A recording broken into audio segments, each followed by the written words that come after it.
That night, I waited for Emily to come home. Midnight came and went, and my patience was wearing thin. She'd gone out with friends, said she needed a break, but when the door finally opened and I saw her, my stomach turned.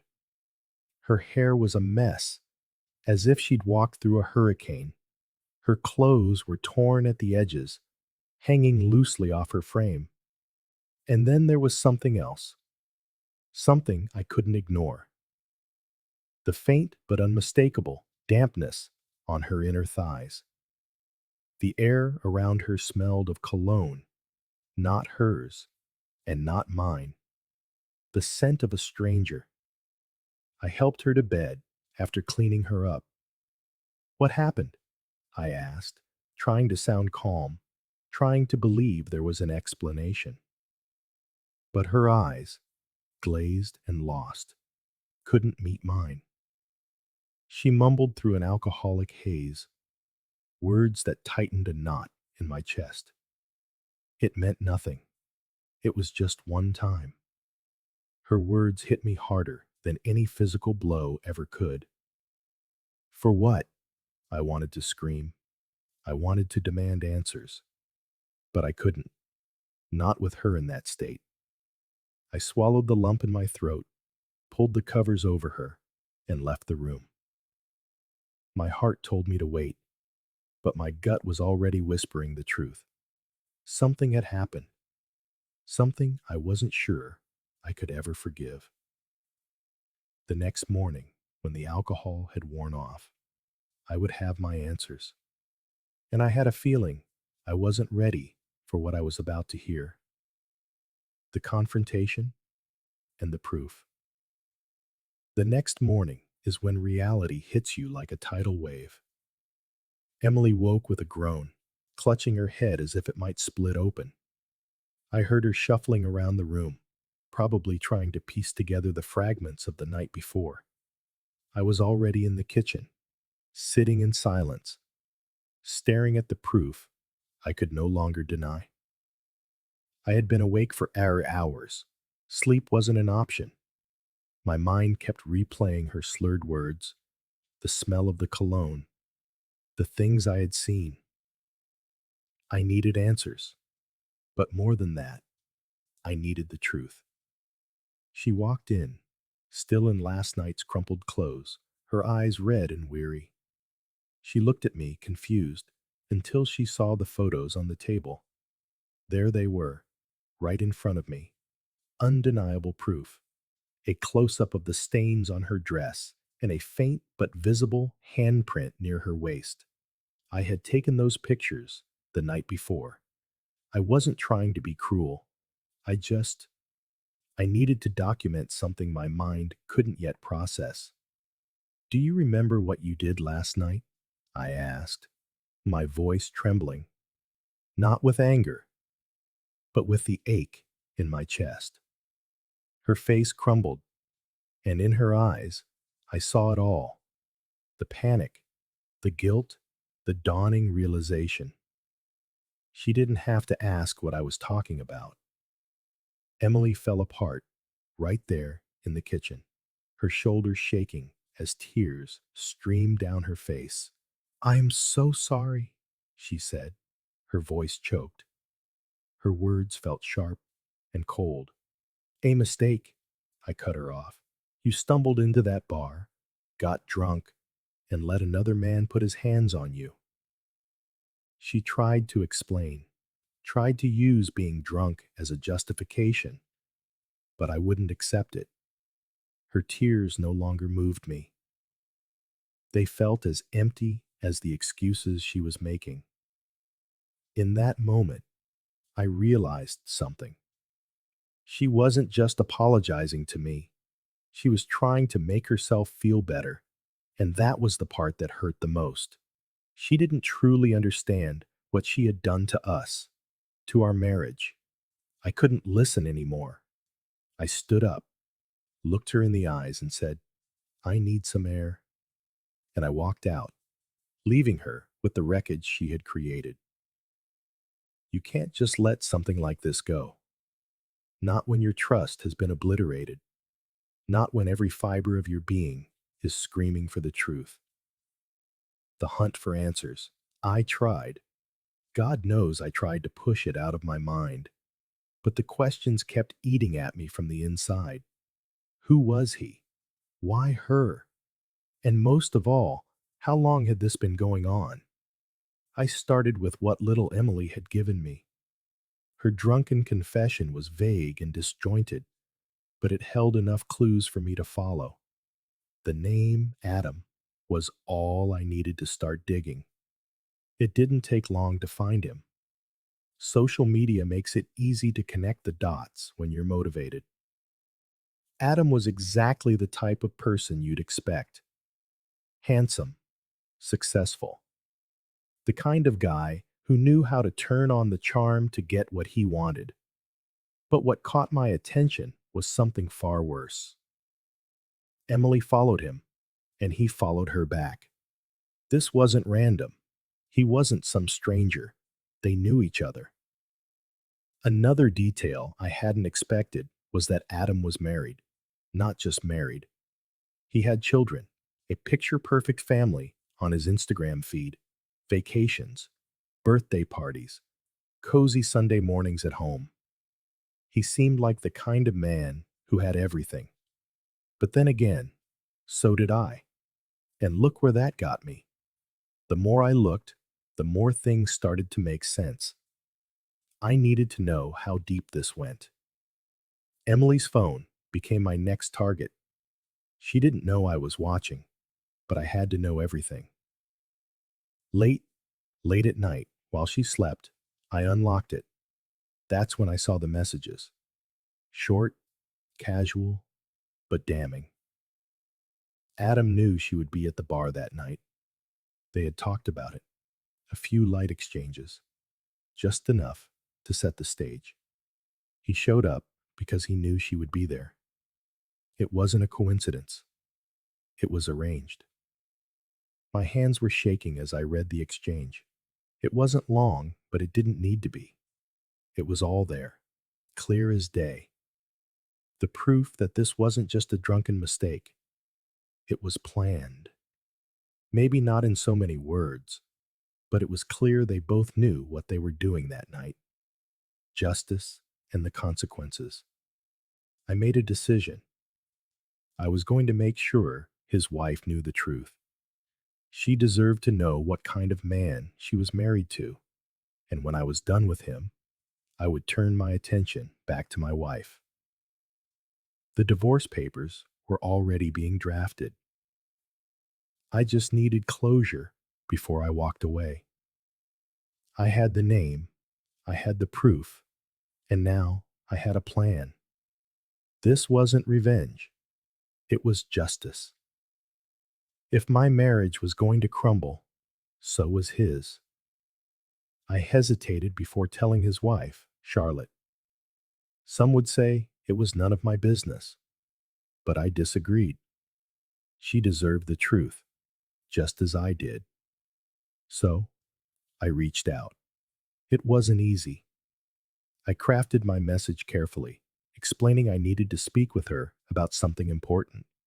She replied the same day. We agreed to meet at a quiet cafe downtown, neutral ground, where emotions wouldn't overflow. Charlotte was waiting for me in a small coffee shop. She was dressed simply, her dark hair tied back in a ponytail.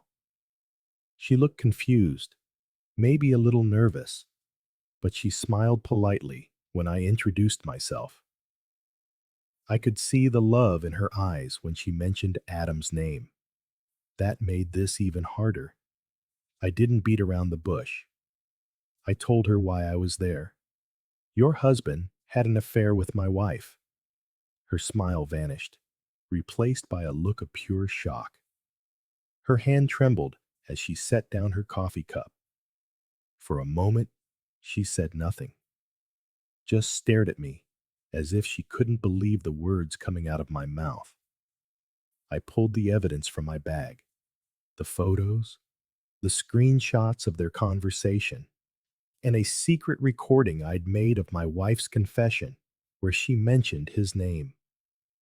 I gave her time to process each piece. Her face grew pale as she looked at the photos and listened to the recording. Tears welled in her eyes, but she didn't let them fall. Not yet. She just stared at the proof, her lips trembling. Finally, she spoke, her voice shaky but firm.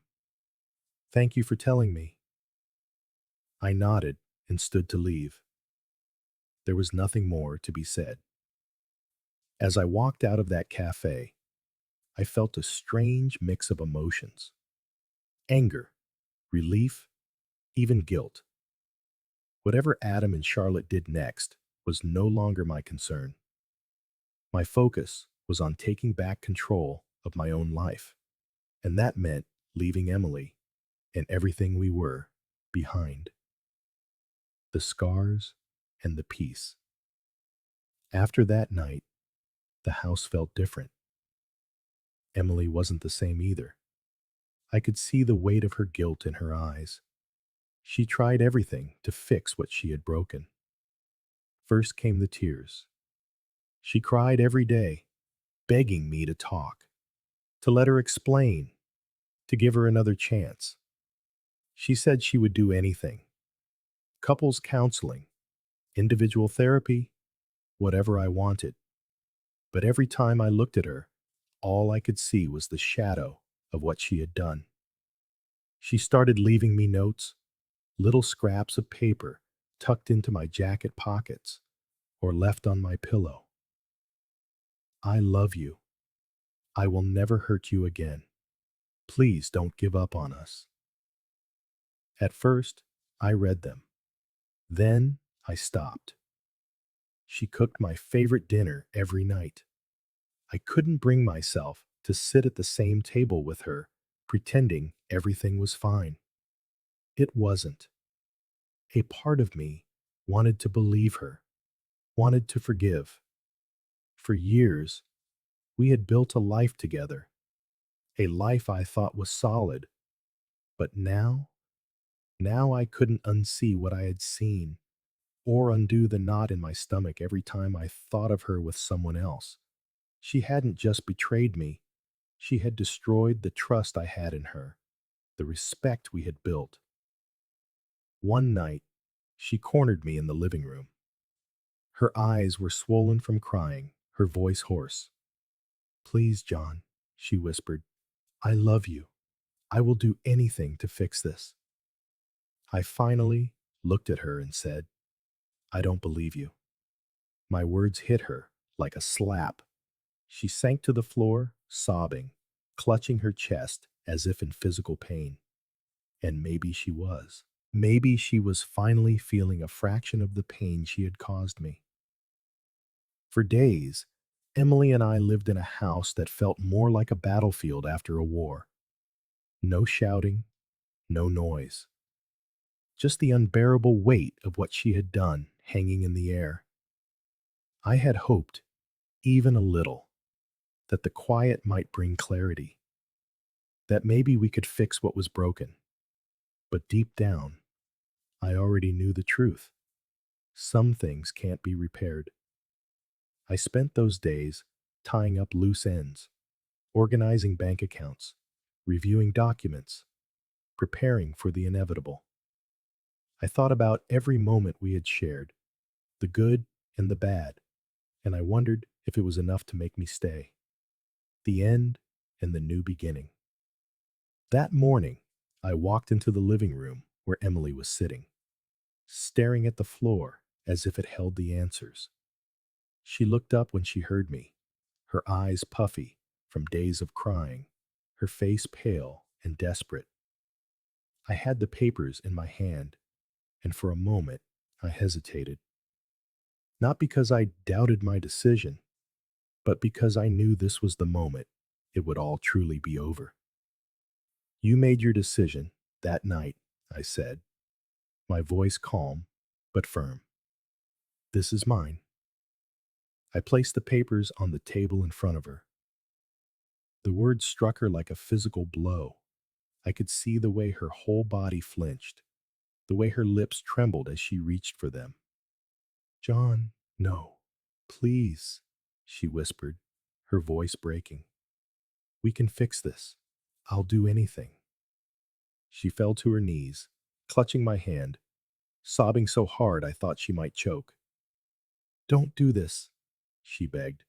Please, don't throw us away. But the truth was, she had already thrown it all away that night.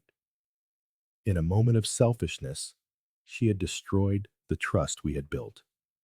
And without trust, what were we? I gently, but firmly, pulled my hand away. I can't, I said, shaking my head. I've tried, Emily. I've thought about this every way possible, but I can't look at you the same way anymore. I can't look at us the same way. My voice didn't waver. It didn't need to. The words were final. As I walked out of the room, leaving her on the floor, I felt a strange mixture of emotions. There was sadness, of course, but there was also relief. For the first time in days, I felt like I could breathe again. It wasn't the ending I had wanted, but it was the ending I needed.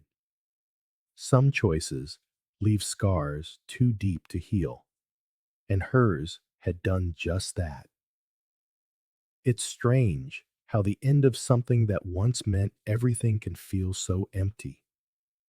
But that's how it was. I walked out of that marriage a free man, but freedom didn't feel the way I thought it would. For weeks, I couldn't sleep in our bed. I slept on the sofa because the bedroom smelled too much of her, of memories I didn't want to relive. But slowly, things began to change.